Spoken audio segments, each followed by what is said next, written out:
अस्सलाम वालेकुम दोस्तों मैं आज आपके लिए जो एक ऐप लेके हाज़िर हुआ हूँ वो आपको बहुत फ़ायदा देगी। आप अगर अपने डॉक्यूमेंट्स अपने स्कैन करवाना चाहते हैं तो आपके पास घर में हर किसी के पास स्कैनर तो मौजूद होता नहीं है। तो हम इस तरह करते हैं कि अपने डॉक्यूमेंट्स लेके बाहर जाते हैं किसी नेट कैफ़ेटेरिया पे या किसी भी जगह पे जाके हम वहाँ पे अपने जब डॉक्यूमेंट्स स्कैन करवाते हैं तो वो अच्छे खासे हमसे पैसे ले लेता है। तो हम इस तरह करते हैं कि अपने मोबाइल पे एक ऐसी ऐप इंस्टॉल करेंगे जिससे आप अपने घर बैठे अपनी तमाम चीज़ें स्कैन कर सकते हैं और बहुत अच्छी तरह स्कैन कर सकते हैं। उसका रिज़ल्ट भी बहुत अच्छा है। आप उसे जिस तरह से चाहे मर्ज़ी यूज़ करें। तो चलें देखते हैं हम ये कैसे स्कैन करेंगे। सबसे पहले हम जाएंगे अपने प्ले स्टोर में। प्ले स्टोर पे हम जाके यहाँ पे सर्च कर लेंगे टिनी स्कैनर। ये देखें टिनी स्कैनर के नाम से मैंने ये सर्च किया तो सबसे पहले डायरेक्ट बल्कि उसी फॉर्मेट में उसी स्कैनर के सॉफ्टवेयर में हम डायरेक्ट चले गए हैं। ये देखें 4.7 इसकी रेटिंग है जो कि बहुत अच्छी है। आप इसे इंस्टॉल करें, मैंने पहले से इंस्टॉल करके रखा हुआ है ताकि हमारा टाइम वेस्ट ना हो। तो मैं इसे ओपन कर लेता हूँ।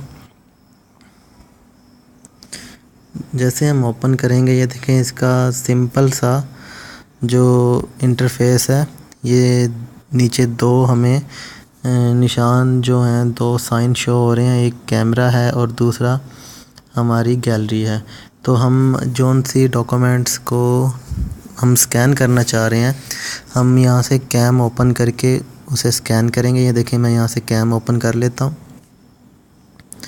जैसे ही दोस्तों मैं कैम ओपन करूँगा ये देखें मेरे पास एक बुक है, उसके ऊपर ये इस तरह से कुछ इमेज है जो कि नेचर व्यू है। मैं इसे अगर स्कैन करना चाहता हूँ तो ये देखें मैं इसकी से सिंपल इस तरह से इसकी पिक लूँगा। ये देखें इसने पिक ले ली है, सेव हो गई है। अब आप इसे अपनी मर्ज़ी से ड्रैग कर सकते हैं, क्रॉप कर सकते हैं। ये देखें इस तरह की ऑप्शन जो है वो किसी भी सॉफ्टवेयर में अवेलेबल नहीं है। हम इस तरह ये देखें अपनी मर्ज़ी से इसे स्कैन कर सकते हैं, अपनी मर्ज़ी से इसे इसके जो कॉर्नर वगैरह हैं उन्हें सेट कर लें। मैं इसे सेट कर रहा हूँ। आप अपनी मर्ज़ी से जो भी आप डॉक्यूमेंट्स है या कोई पिक्स हैं या कुछ भी है आप उसे भी अपनी मर्ज़ी से सेट कर सकते हैं। ये देखें मैंने इस तरह से इसे सेट कर लिया। इसे सेट करने के बाद हम यहाँ पे टिक पे क्लिक करेंगे तो ये हमारी पिक इस तरह से कुछ शो होगी। ये देखें इसके अब मुख्तलिफ़ इफ़ेक्ट्स हैं। ये इस पर मैं क्लिक करूँगा ये चेंज हो जाएगा, यहाँ पे करूँगा तो ये और डल हो जाएगा, यहाँ पे करूँगा ये इस तरह से ब्राइटनेस आ जाएगी।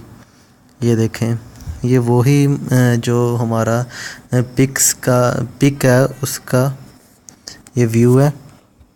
अब ये देखें ये नीचे कुछ इस तरह से मोड है। ये देखें इस तरह से हम मुख्तलिफ़ जो है ना मोड में इसे बना सकते हैं, इसकी पिक ले सकते हैं। ये देखें ओरिजिनल जो हमारा हम कोई भी चीज़ स्कैन करते हैं तो इस व्यू में आती है। ये देखें हमारी जो पिक है वो टोटली प्रिंट व्यू में आ चुकी है।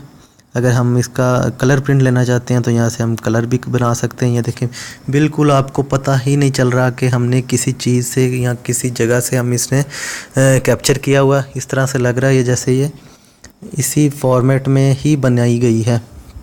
तो दोस्तों इस तरह से आप इसे यहाँ से टिक करके इसे अपनी गैलरी में सेव कर सकते हैं। ये देखें इसे डॉक्यूमेंट्स का नाम सेव करें और टिक करें। टिक करके ये आपके यहाँ पे सेव हो जाएगा। यहाँ पे शेयर पे क्लिक करके आप इसे अपनी मर्ज़ी से यहाँ से डायरेक्ट शेयर भी कर सकते हैं, ईमेल कर सकते हैं, फैक्स कर सकते हैं, अपनी गैलरी में सेव कर सकते हैं। तो ये देखें नीचे फ़ाइल साइज़ भी शो हो रहा है जो कि बहुत छोटा है। आपकी मेमोरी भी ज़्यादा ये यूज़ नहीं करेगा। 709 KB का ये फॉर्मेट है। तो दोस्तों ये उम्मीद है आपको पसंद आया होगा हमारा आज का जो टॉपिक है। ऐसी और वीडियोस देखने के लिए हमारा चैनल आप सब्सक्राइब कर दें। ताकि आपको आने वाली वीडियोस सबसे पहले शो हो सकें। Thanks for watching.